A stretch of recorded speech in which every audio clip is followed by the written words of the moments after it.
from WBBZ TV Sports. It's time to beat the champ. Now, here are your hosts, Paul Peck and Sue Novoitsky. Well, hi, everybody, and welcome to Beat the Champ. My name is Paul Peck with Janelle Sabin and Hall of Fame bowler Sue Novoitsky. It's our third week here at Brad Angelo Lanes in Lockport. And Sue, through the first 2 weeks, we saw great scores, a dominant run by Michael Kemp, but Michael is gone. Josh Nowak is back. Now he's the one who's going to try to put some wins together. Well, we know Beat the Champ makes household names out of people. So some of the local bowlers here, people from Lockport, get a chance to show their skills. Yeah, we've got some new bowlers. 2 of our 3 bowlers today will be making their Beat the Champ debuts. That's always a fun challenge.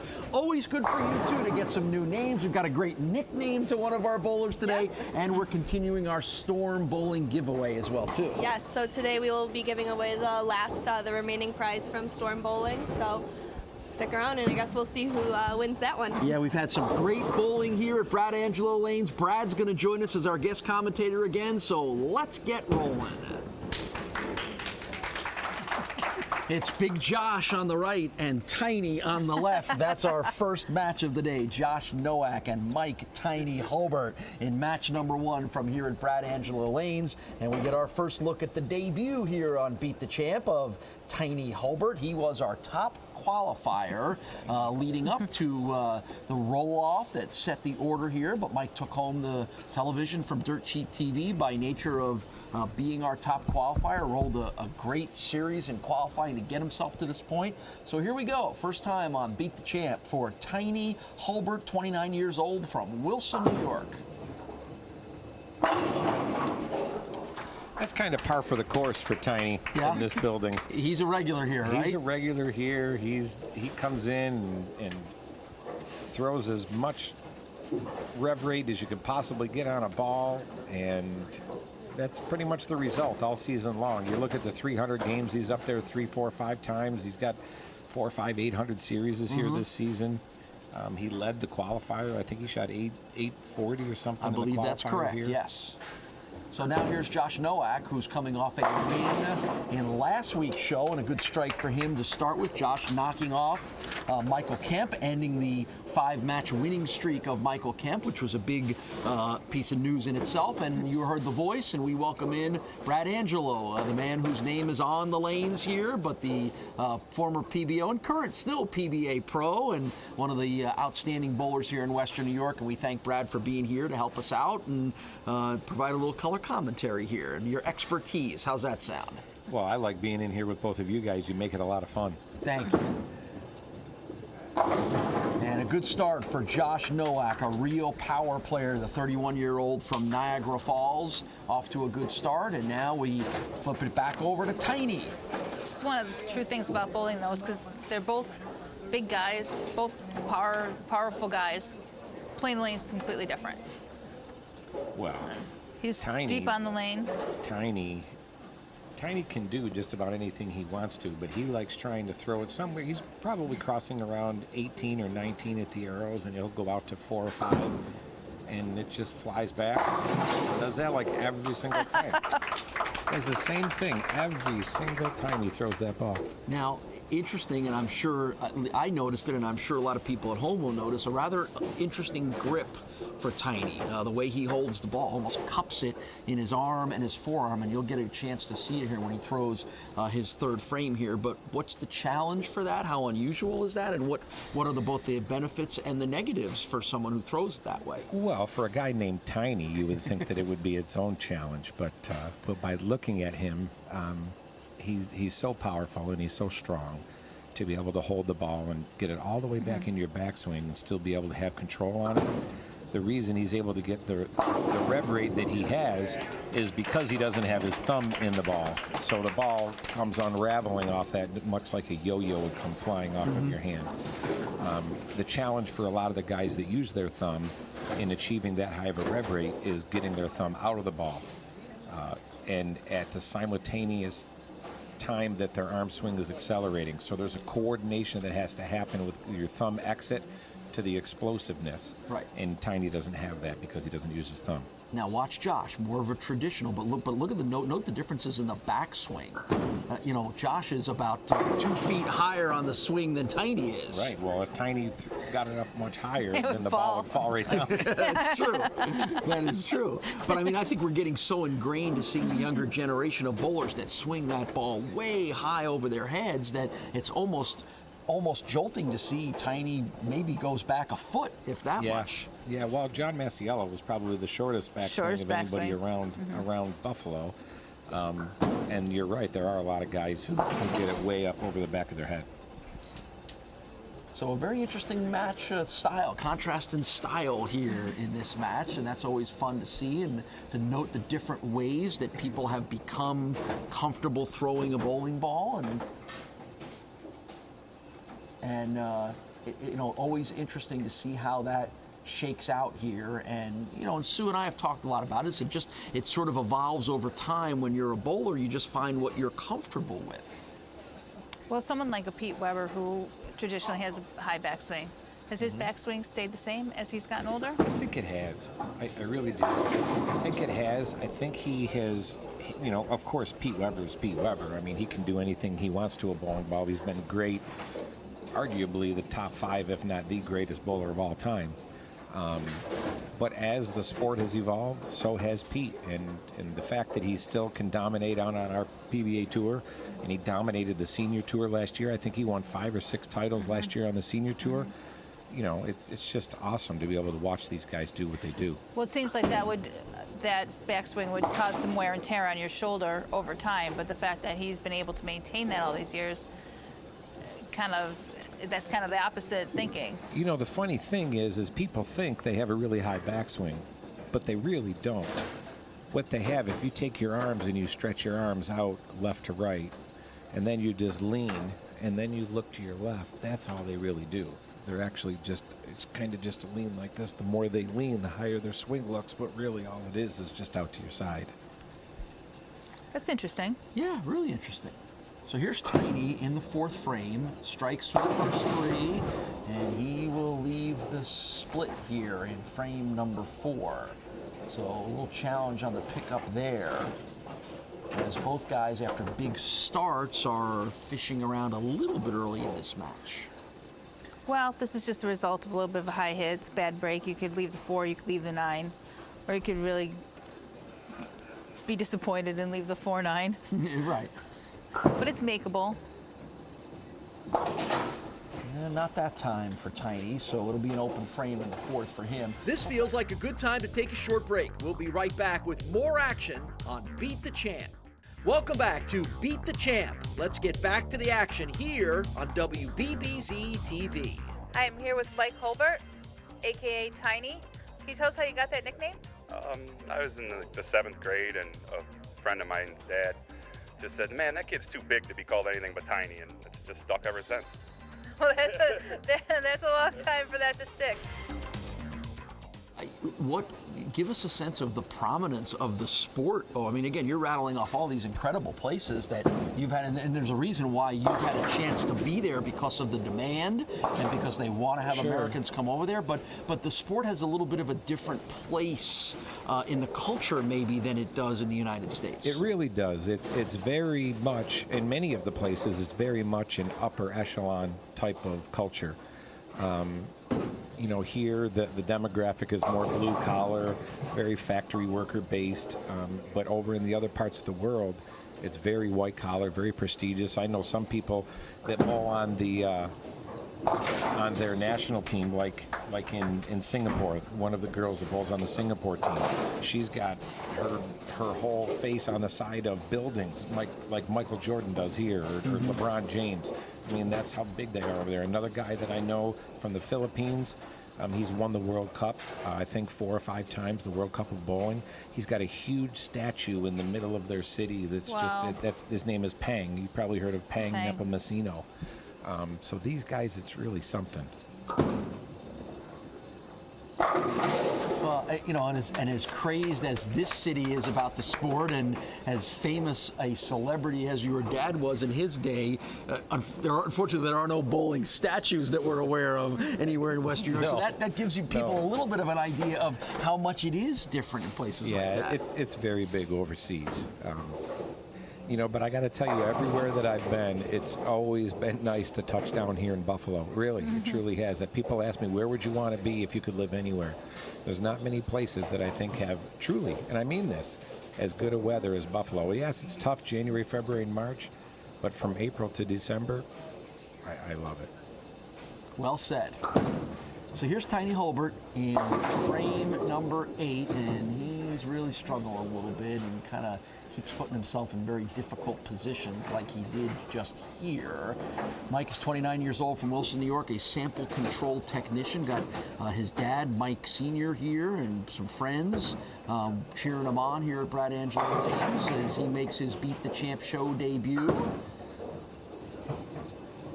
You notice the first few frames there for Tiny, he had a whole lot of speed on the ball.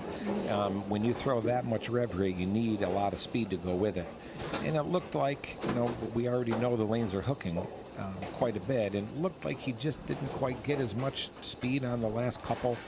And when that happens, the ball has to hook high. It's got to go somewhere when you have that much but the on dry it. lanes can also make it appear to be decelerating as well, right? Sure they So can. that's something that is a little different to understand. When there's a lot of oil and the ball skids, it makes it look like it's going faster. And if it's drier, it actually seems like it's decelerating. Exactly. But Tiny has a lot more axis rotation. In other words, the direction the ball is spinning is going opposite the direction that it's going. And when that type of rotation comes in contact with friction, wherever that friction is, the ball's going to go that way. Josh, on the other hand, his rotation is a little bit more forward, so it can see the same friction, but it won't make a big lateral move. Trying to pick up the spare and only gets the front pin. So it's an open in the 9th for Josh.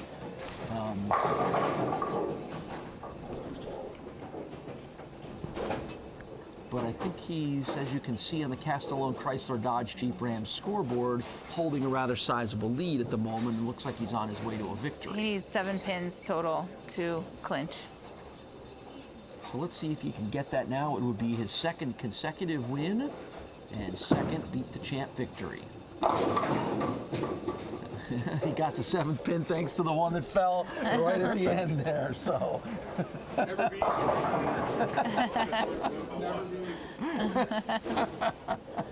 Well, you can Needed see 7, got about 6.5. That's right. And got the 7. you can see how much these lanes have changed A lot. from a couple of weeks ago when the first show. Yeah, and I how was just high gonna. the scores were. When the scores in the first show were 258, 266, 289 for the 3 wins. Exactly. Yeah, much different lane conditions here. So it's a 202 on the board for Josh. Yep, and that'll be enough to win this match. And Tiny will roll things out here. A regular here on the Thursday night leagues here at Brad Angelo Lanes is Tiny.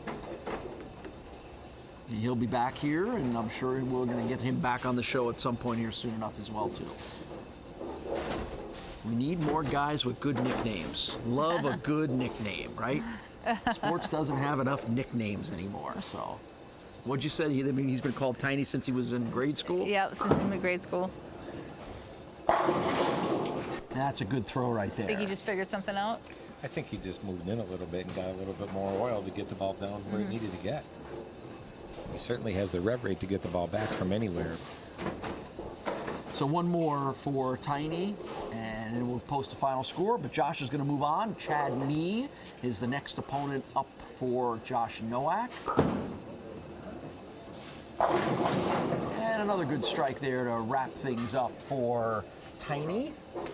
But again, a victory and a nice handshake and a hug from a couple of buddies there as the victory goes on the board, 202 to 199 for Josh Nowak. So we'll talk to Tiny, get his take on this match, and get you ready for our next match when Sue and Brad and myself return. You're watching Beat the Champ at Brad Angelo Lanes in Lockport.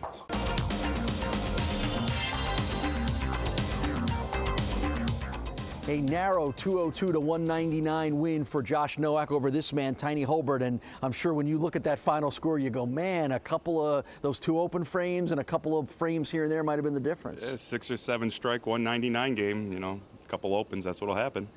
First chance to be on the show here at a place you're very comfortable. Yep. Tell me about the experience. It was fun, actually, and it was fun being up here in front of the lights and everything. It wasn't that nerve-wracking, it just... something happened out there. I had a small adjustment I needed to make, and I didn't do it soon enough. All right, and Josh will take advantage always. Yeah, and you're learning from this guy. I know you guys hang around a little bit. He's teaching you what he can. I'm here all the time. That's what we hear. That's what we hear, and good for you. You get a little money to spend here if you need to as well. Yeah, we got some here. We got $50 for you. I know it'll find its way back home where it belongs, so I appreciate it. Thanks for all your support. Why don't you just hand it right back to him? That's right. Thanks, buddy. Thanks for Hey, good debut for you, Tiny. Pleasure to see you bowl. We got another match coming. Second match of the day from Brad Angelo Lanes is next.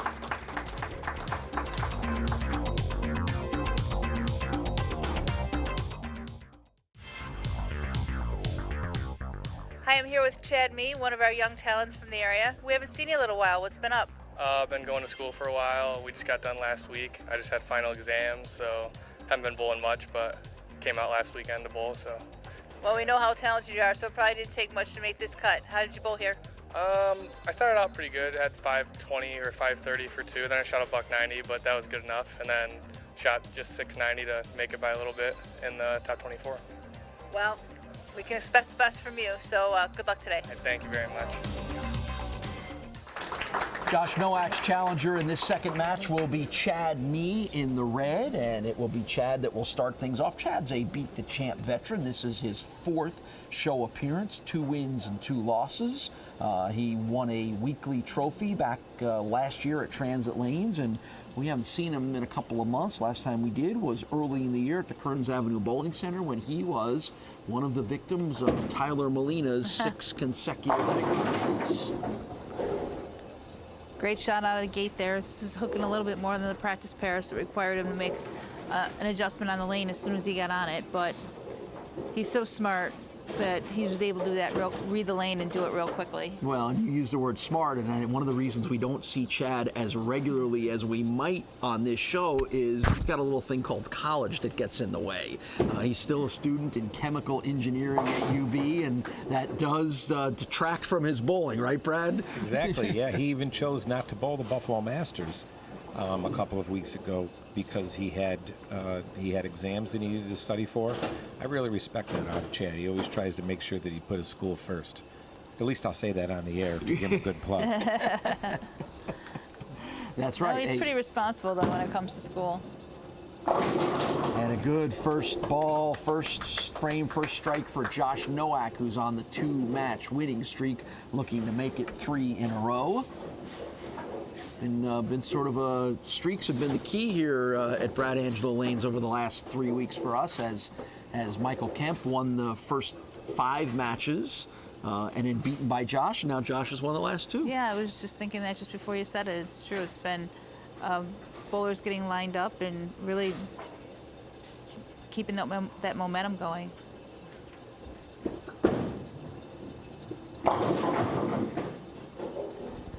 Didn't quite get in the pocket where he wanted to get there. So what happened on that one? Yeah, you see that oil down. Well, not that you can see the oil down lane, but the way that the ball got down to the back end of the lane, it's hydroplaning. It's kind of like when you're driving down the road and you hit a puddle and you can feel your car just kind of skid a little bit.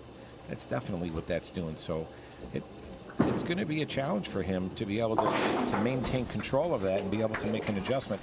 Maybe move a little bit left, slow down, maybe even stay that speed or get it enough to the right to get into that friction. Notice right, what I think Chad's he's doing. maybe looking for the dry boards and didn't get it over there. But you watch what Chad's doing. Chad's much deeper than him, and still the old traditional His ball's floating through the front part of the lane and then reading the middle part of the lane and then attacking the pins down the lane. Josh's ball isn't quite doing that right now. You talk about the hydroplaning effect. Some of that is the oil being pushed farther down the lane, correct? Yes, absolutely. So now all of a sudden, a challenge for Michael Kemp in the first matches of the day. He didn't have to worry about oil far down the lane. Now these guys have to. Correct. Which again is the nature of those who don't understand. Even though we're on for a whole month, we tape all of our matches in one day. So we've been at it since 10 in the morning, and here we are in the afternoon. So obviously the lanes are breaking down as we move forward through our taping, and which is how we do it every time here on Beat the Champ. Right, and they'll break down. The heads will lose concentration of oil, and they'll be dragged down the lane by the ball.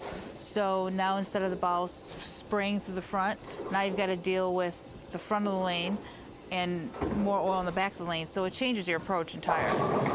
Well, we talked about it in one of the other shows about the importance of being able to navigate the invisible course. And one of the things that we stress in the Bowl U workshop is being able to watch and use your recognition skills and get a feel for where that friction is. And one of the ways that we do that is we'll bowl for a half an hour on a lane, and then we'll take the whole group down the lane and look back and start showing them so they can get a clearer picture in their mind as to what happens as the oil's moving around. A lot of people think they know what it does, but until you really see it, you really can't get a good handle on it. So Josh unable to pull off that split in the third frame, so it's an open for him after strike spare split now for the first three for Josh as he moves to the fourth frame. And yeah, again, as Sue and I spend a lot of time, Brad, on these, particularly our third show of every month, as you're getting later in the day, the dynamics of the way that the bowlers succeed are much different than they are at the beginning of the day. Now that was a great ball change by Josh Nowak. Did you see he changed balls on that and all of a sudden had a little bit better shape to it? Good result. We talk about the way the challenges are as through a whole day of taping, and I think back to, as we've been talking over the last month, your dad didn't have to worry about that as much when he was winning all those matches on Beat the Champ in the 60s and 70s, because those were 3-game series and they were all, it was one week, one show. Correct. And so the challenge was different. Now, did that make it harder on your dad, easier on your dad, harder on the guys today, or easier on the guys today? Certainly back in that time, both guys, whether it was another lefty that he was bowling or whether he was bowling a right-hander, they both had to follow their own transition. If it was another lefty, then they had to follow each other's transition. Today, these guys coming on the show now, they had to follow something and pay attention. Well, they weren't even here. A lot of the guys weren't even here at 10 o'clock this morning when we started, so they didn't even really know where everybody started. Right. We're going to be back with more Beat the Champ bowling action in just a minute. Welcome back to Beat the Champ. Let's get back to the action here on WBBZ TV. I'm Janelle Saban. We're inside of the Back Alley Bar and Grill inside of Brad Angelo Lanes, and I'm here with Michelle Angelo and Chef Kevin. So Michelle, tell me a little bit about what's gone into the Back Alley Bar and Grill. Well, I kind of had a dream after Brad came home one day and said we were going to buy a bowling center. I'd like to open up a bar and grill to go along with the bowling. Try to recreate a restaurant inside, a restaurant atmosphere, a sports bar kind of. So Chef Kevin and I last summer got together and we planned on some really unique items, maybe not too unique, but comfort foods that we wanted to share with everybody that came into the bowling center or bring them in as well. We're a very family-oriented group here, and that's what's most important to all of us and my staff that works here as well. That's awesome. So everything here smells amazing. Tell us a little bit about what we made today. Okay, so today we made 4 of our favorite items by a lot of our customers. One of them is our Back Alley burger, and it's topped with blue cheese, caramelized onions, and bacon, and it's also served with a side of our fresh cut fries. And then we have our mac and cheese. Actually, it's named after our daughter Brielle. We put 3 items on the menu named after our children, and they all got to select what they wanted. So this is the Brielle, also known as our homemade mac and cheese. And then we have our white pizza. Our daughter Riley is a cheese pizza with a twist. So we've added garlic white sauce, tomatoes, onions, garlic, and it's really good. And then right here we have the Dillon, and that is a pulled pork sandwich. It's topped with frizzled onions and barbecue sauce and bacon with our fresh cut chips. Our pork is supplied locally, and all 4 of them have been a big favorite here. And one thing you did say to me, everything's fresh, nothing's frozen, fresh cut fries, fresh chips. That's amazing. Absolutely. Definitely what we like to see. Absolutely. Nice and healthy. You know, everything's local, everything's fresh. We cut our own chips, we make our own fries, we make our own cheese sauce for the cheese mac, and our own breadcrumb topping. So everything's made here, and that's how we roll. Well, that's awesome. You do an amazing job. Great preparation. I can't wait to dig in. So strikes in 8 and 9 for Chad Mee, continuing to add to the pretty sizable advantage that he has. Now, Josh Nowak has bounced back with strikes in 7 and 8. And another one in the 9th frame. Well, Josh is still alive here. He's still alive. If he strikes out, he can strike out for 223.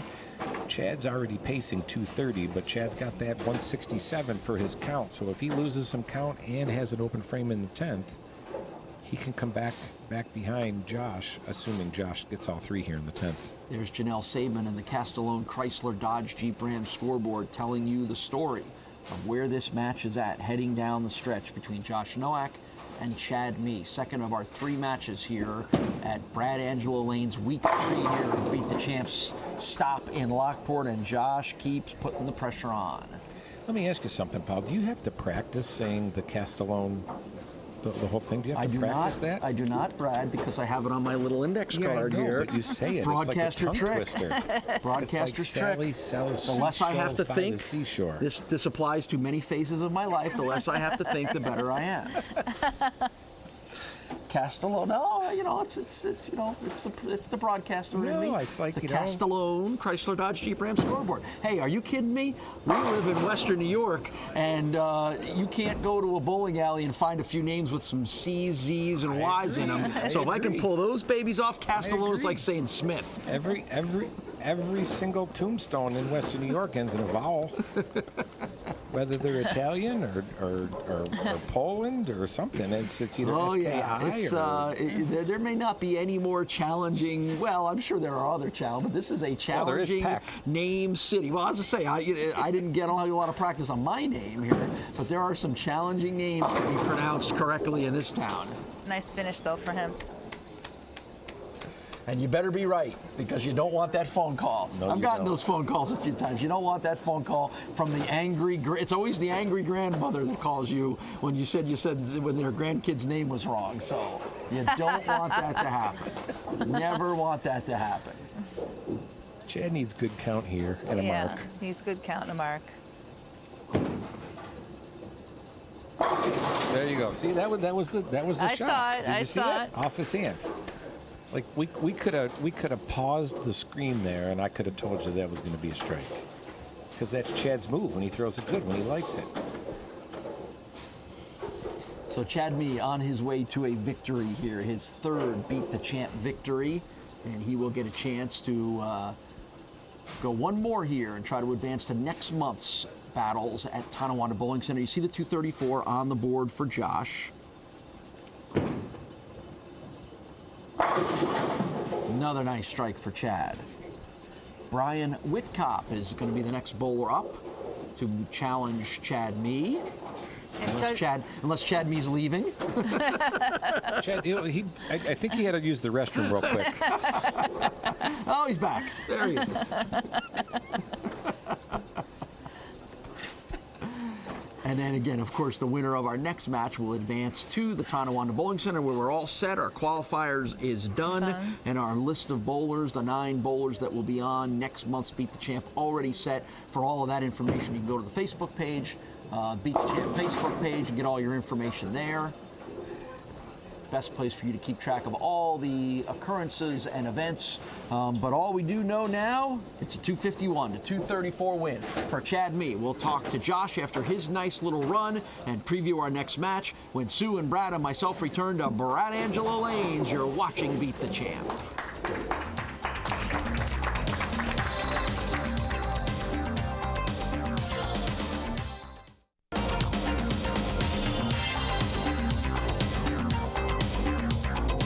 Nice little run of 2 wins in a row here for Josh Nowak. It comes to an end here, and you said the oil conditions really started to change. As Brad pointed out here, really started to affect what you could do. Yeah, the oil started pushing down a little bit, so if I moved deeper in, the ball slid, and if I moved to the right, it just took off on me. Until I made the ball switch, it was already too late. I already left 2 splits.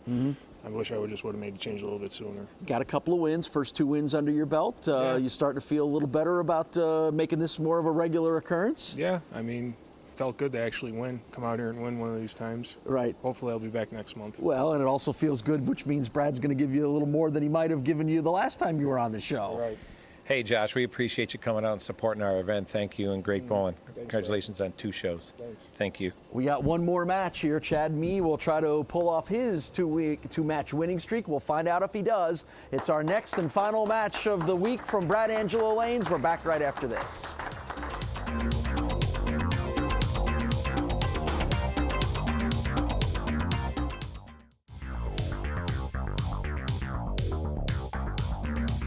I'm here with Brian Whitcup, newcomer to Beat the Champ, but not a newcomer to the Lockport area. I hear you're president of the association? I am. I have 1 more month to complete my 2-year term. All right, but that's not your motivation today. Tell us what your motivation is. My goal was just to make it on TV so that my daughter could see me bowl. She likes to watch the show with me, so she'll be home watching me when it comes on. All right, well, let's put on a good show for her today. Thank you. All right. Chad Mee's opponent in our final match of the week here at Brad Angelo Lanes is Brian Whitcup, 39 years old, from Gasport, New York. He will be the challenger to take on Chad in this match, and the winner of this one will move on in 2 weeks to bowl at Tonawanda Lanes for our next set of recordings and tapings on Beat the Champ. Good start for Chad Mee right out of the box with the strike. And now we get our first look at Brian. Don't let the hair, don't let the beard and the shirt fool you. That's not Tiny. That's his teammate Brian. They are rather similar in appearance and wearing the same shirt that we saw from Tiny Holbert in our first match of the day. So good pickup there, Sue. Good call on that one. People at home like, wait, they throw it a little different. You'll be able to tell by the execution. Brian and Tiny, they bowl on the same team. They're sponsored by the pet store, and they're just really all around. Both of them really just good guys. Yeah. So it's great to see. But we can always tell the difference as to the way they deliver the ball. Yeah, as we talked about when we watched Tiny, very different than what you're seeing here from Brian. And as you mentioned, sponsored by Brian's employer. He's in management at Steve's Wonderful World of Pets in Amherst. 225 average for Brian Whitcup, and aside from his outstanding bowling, he's also president of the Lockport Bowling Association. Yep, he said he's towards the end of his term for the Lockport Bowling Association. He's like I say, he's just a great guy. He bowls in our Thursday league here.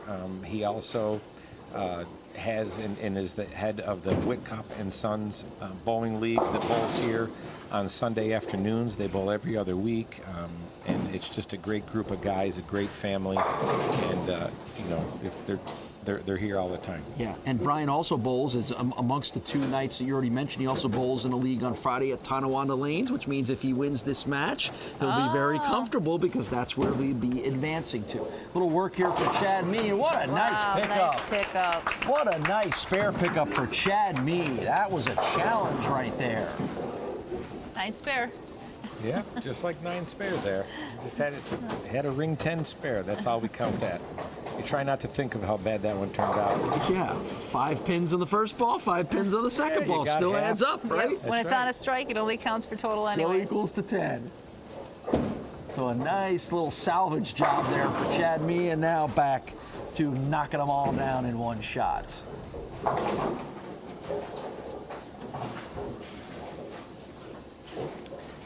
Now back to Brian, who's off to a good start here. There you see the statistics on Mr. Whitcop. Holds the high 3-man game mark for Lockport with an 868, which he shared with his buddy Tiny Holbert and Mike Bedford. And another strike for Brian. Wow. If you notice, you watch Brian throw the ball, his rev rate isn't anywhere near what Chad's or Tiny's or even Josh's was. And when you have a lower rev rate like that, it's not as sensitive to the oil and the friction that's out there. So he's able to play a much straighter line. He switched to a ball that'll help him get through the pins a little bit better, but he's pretty tough to beat too. He's actually a pretty good, as you can see, he's pretty laid back. Yeah. But 4 great shots to start the match. It was first time on TV. It's a nice, calm, even paced swing. I think back to Gary Kenyon back in some of our earlier shows last year, where it almost looked like it was in slow motion, but it was just nice and easy and the same all the time, and so much different than the young guns that we are seeing more and more of on this show, who are just flying the ball down. I mean, anybody that knows Gary Kenyon knows that he's in slow motion most of the time anyways. I love you, Gary, but hey, I got to call him as I see him.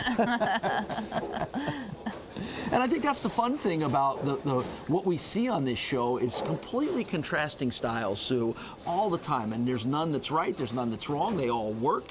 But it is interesting, from grips to cupping the ball to the high backswings to the rev rates.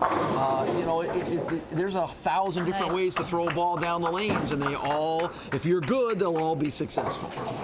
Well, again, what's interesting is we've seen a lot of variations bowling against each other, where sometimes shots match up, but in this case, we're seeing people just approach the lane completely differently. Like Brian's playing in a spot that Chad couldn't touch. Sure, exactly. Yeah, all just because of the difference in rev rates that they have. 5th frame for Brian. Now, on a case like that, because there wasn't as much revolution, wasn't as much power, maybe not as much pin action. More pin action might have turned that into a strike with a lot more things flying around there. Is that a trade-off a little bit? Yeah, not so much. Really, that ball, it hooked a little high. It went a little high. 4 pins, a little bit of a high shot. So it just checked up a little early for him, maybe? Yeah, maybe just wasn't quite as fast or as crisp through that hit zone down at the bottom of the swing. The action will continue on Beat the Champ in just a minute. Welcome back to Beat the Champ. I'm Janelle Sabin, and I'm here with Bill Yonke of Liberty Cab. Bill, tell me, what makes Liberty Cab the official taxi service of Western New York? Well, saying that we love bowling for Western New York, and we're so proud that WBBZ brought the show back. I mean, it was a no-brainer for us. Of course. And tell me something about this retro Liberty Cab we have. I would love to be picked up in one of these. What you're looking at is a 1954 Dodge. It operated in the city of Buffalo. We took every nut and bolt off of this car, and it's an eye catcher. It's something that was used to drive through the streets of Buffalo, and now we drive to all the Beat the Champ locations. That's amazing. Well, we're really happy to have you here, and we really appreciate you coming out and talking to us today, Bill. Thank you, and have a great day. Chad Mee, 21 years old, from Hamburg, New York. As we mentioned, a student in chemical engineering at UB. Just finished up his exams a couple weeks ago, getting the summer off, at least off from school. Chance for him to work on his bowling a little more. Doesn't need a whole lot of help at the moment, but Chad's bowling well. 235 average right now in the 2 nights a week that he bowls in leagues, which will increase a little bit now that he's got some time on his hands. Crazy college classes getting in the way of his bowling. It's quite something that, as good as he is, he didn't go to a school that had a great bowling program. Well, he certainly could have. Oh, definitely. Chad and one of his best friends, Andrew Herbert, who I know has been on the show before, they both could have had the chance to go to great colleges, and they passed that up to be able to stay local and stay around town. two of the shining stars the Buffalo has coming up through the ranks. Chad did not like that, and you saw why he did not like that. Looks like he just missed it a little bit on the bottom. I think it was on line, but you can feel it when you have that much rev rate. You can feel as soon as it comes off your hand, if you didn't quite catch it and get that rev rate on it. And I think that's the reason that one just went another few feet too long and didn't make it all the way back to the pocket. So it's an open frame in the ninth for Chad Mee. And here's Brian in the ninth. And there's a look at the Castellone Chrysler Dodge Jeep Ram scoreboard.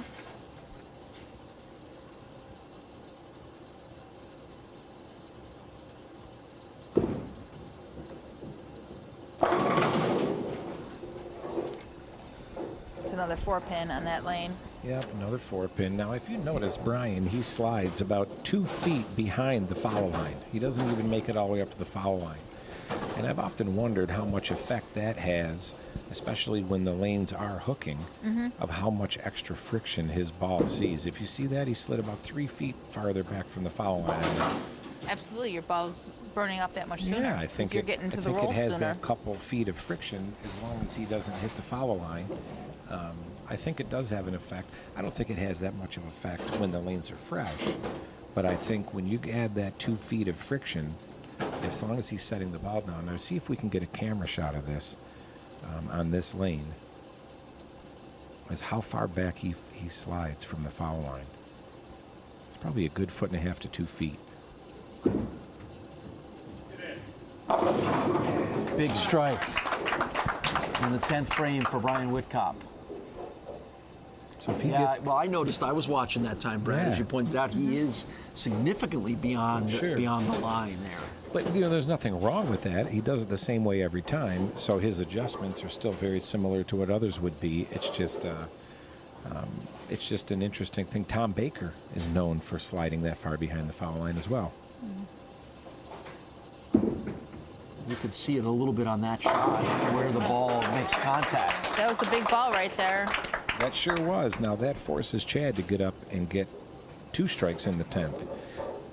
He wants to make sure he gets at least 7 on this shot here. Or 8, I should say 8. He needs 8 on this shot to give him 237, and then that makes Chad get the first 2 strikes. Crucial final throw for Brian Whitcop. And he got 10. 3 strikes in the 10th frame for Brian Whitcop. An impressive 239 on the board for Brian. And now that puts the pressure, as Brad mentioned, on Chad Mee here in the 10th frame. This is what you live for, though. Stepping up in the 10th frame and having to perform. This is what it's all about. There's one. Got the strike. Got one that he needs. I just had that situation at the Queens tournament. I bowled back in April, and I needed to strike out in the 10th to tie my opponent. And it took everything. You know, I mean, I had to really bear down because I did not have great ball reaction. And I struck out. And then the letdown, then we went to a roll-off, and my letdown, I threw it a little slow, and I went high and split, so I went through all that work. But it is so much fun to get up there and stand there. It's great. It's great. And even in that scenario, you're driving away that day, wishing it could have been a little different in the roll-off, but so satisfying that you stood up in the 10th frame and did what Chad just did there to be out in that match. Second strike that he needed to clinch the victory, and a pressure-packed 10th frame performance here from Chad Mee. Needed the double, gets the double, and he will get the victory and advance on in 2 weeks to the Tonawanda Bowling Center. And that really nice push there by Brian Whitcop, but Chad answered the bell. Oh yeah, like Brad said, he did his job. Got up there and just made good shots. It forced him to have to go up and make good shots. So each guy with 3 strikes in the 10th frame, but because of the lead that was built up, it gives Chad the 246 to 239 win over Brian Whitcop. We'll talk to both guys and get you ready for next week's show when we return to Brad Angelo Lanes. This is Beat the Champ.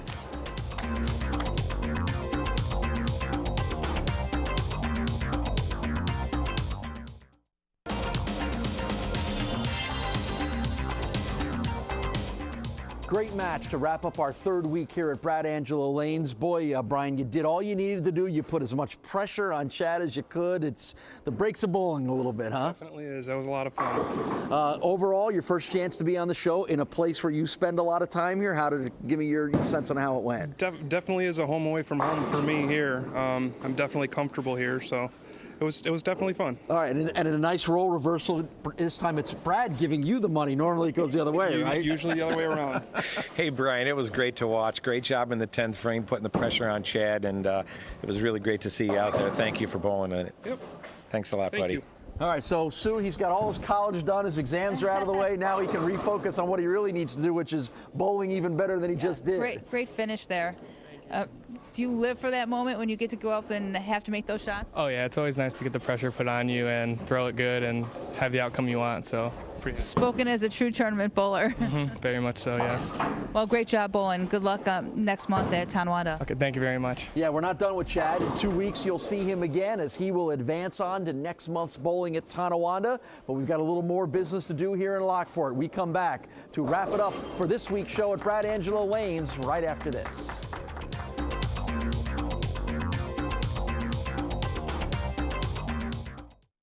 Well, seems to me about this time last year was when Chad and me started to appear a little more on our show. You know, he got that pesky college stuff out of the way. Yeah, boy, what a great performance, huh? Yeah, he was terrific. And I thought it interesting that of our 3 weeks here at Brad Angelo Lanes, we only had 3 different winners. I know. It's like when you get on a roll here, you could just keep it going because that was the really great performances from those 3 different people. Yeah, Michael Kemp won 5, and then Josh Nowak won 3, and then Chad and me wins 2. So it was very interesting to see how the bowling evolved here over the last 3 weeks. And as we wrap things up in week 3, Janelle, we got 1 Storm prize left to give away. Yep. All right, let's pick the winner for the last prize. Who do we got? I'll hold this. Sean Dietz. Sean Dietz, who was on the show a couple of weeks ago. So there you go. We gave 3 Storm prizes away. We gave the 3-ball bag. We gave the ball. We gave the jersey away. And we're going to do that. We're going to start to do that on a regular basis. And we thank you, Brad Angelo, for setting all that up. So that will wrap things up for week 3 here at Brad Angelo Lanes. Next week, our high school bowling challenge. You're going to want to stick around for that. For Janelle, for Brad, and for Sue, my name is Paul Peck, and thanks for watching Beat the Champ.